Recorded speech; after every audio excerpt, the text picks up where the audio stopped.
catch up with a few famous people, famous speakers, organising a really big event.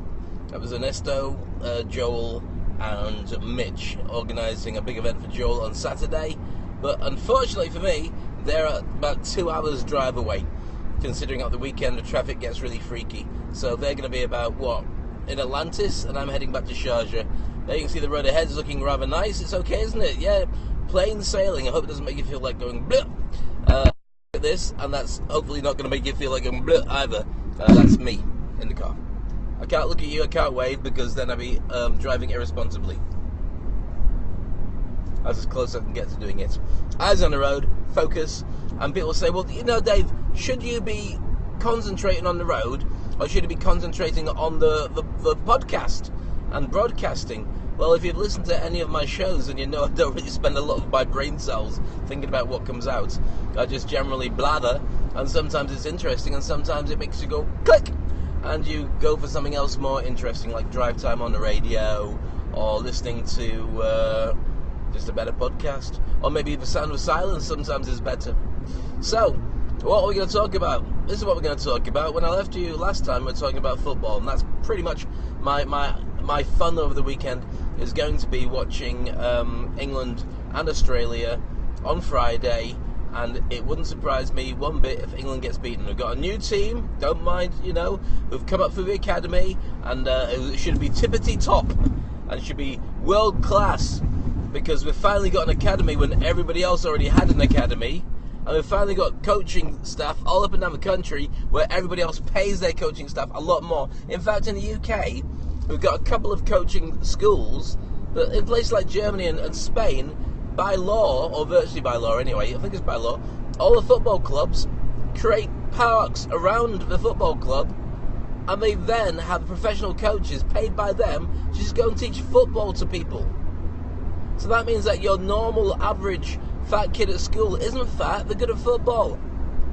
And the other thing that they've changed now, but we never used to, when I used to watch England, and England used to play this game of kick it and run, boys. Kick it and run. Oh, they've kicked it back. Run over there. Oh, they kicked it. Oh, they're not kicking it. They're holding on to it. That's not fair. That was what we used to play. And partly because, there's a couple of reasons. It was investigated, and they found out that, first of all, in England, the minute you turn 11, you start playing on a full-size pitch. And when you're that small on something that big, you boot it and you run after it. Doesn't work. Especially when you combine it with a thing, I'm trying to remember what it's called. It's not foosball. There's a special kind of football played everywhere else in the world, originating out of Brazil, but it's used now to train youngsters. And it's basically using a much smaller ball on a much smaller pitch with far less players. So the players never go onto a full-size pitch until they're actually like in late teens. So what happens is, in a normal game, you might touch the ball once a minute, maybe once a minute, sometimes less than that, depending on what your position is. If you're playing on a smaller pitch, you might touch it 4 or 5 times a minute. So your ball control is much better. Also, with a much smaller ball, you've got to really, really be able to move your foot around it and dance around it to get proper control. If you ever played with like a tennis ball or something, then that makes a massive difference. And that's one of the reasons why Spain and Germany and Brazil for many years were so much better than anybody else. Not because of people thinking, they've got their great players in Brazil because the weather's good. Well, that helps, but it's no different to any other country, but that one's not as good as Brazil. Or saying that people really, really, really want to be great players in Brazil because it gets them out of poverty. Well, Brazil's doing pretty well just now anyway. Well, as far as making money goes. But that didn't wash up, because why wouldn't that be true for other countries that are not doing well economically during a time when Brazil was doing well? Sure, everybody wants to pull themselves out of a difficult economic state, but not necessarily making them a great footballer. It was literally playing with a much smaller ball and practicing with that until a much older age, when you just get the ball skills all the way through your entire footballing life. So England now has that. We found that out. I think somebody must have gone on the internet and Googled it. Must have Googled, why are we rubbish and why do we keep getting beaten by everybody, including Australia? And they found it was that. I've not Googled it, so it's probably not true. But I don't want to talk about that. What I want to talk about is, why doesn't anybody make car fast food? They just don't. Everything you buy goes out on your fingers. There's nobody who seems to make something that would just really, really work when he's stuck in the car. Because here I am, sensible, right? I'm driving, I'm keeping an eye on things. I have got down there some fast food, but I can't say what one it is, because that would be giving a terrible plug, which you don't do commercially for anybody, unless they're going to give you lots of free food, which I don't think they will. So I'm not going to say who it is. You might be able to see the Hardee's bag down there. So basically, whatever you buy can be very tasty wherever you are, but somehow when you're driving, I stopped at a petrol station, got petrol, and there's about 5 fast food places, right? And one of them is selling pizza. Now, as you can probably see, I love pizza, but the idea of opening a box mid-drive and scalding my fingers so they melt, and lots of ow and blisters, and no pizza, doesn't appeal to me. So there must be somebody who makes proper fast food that you can drive under on, or there must be some kind of etiquette for driving so you can keep a focus on the road without going blah, blah, blah, blah, blah, and running into lots of trouble while you're doing it.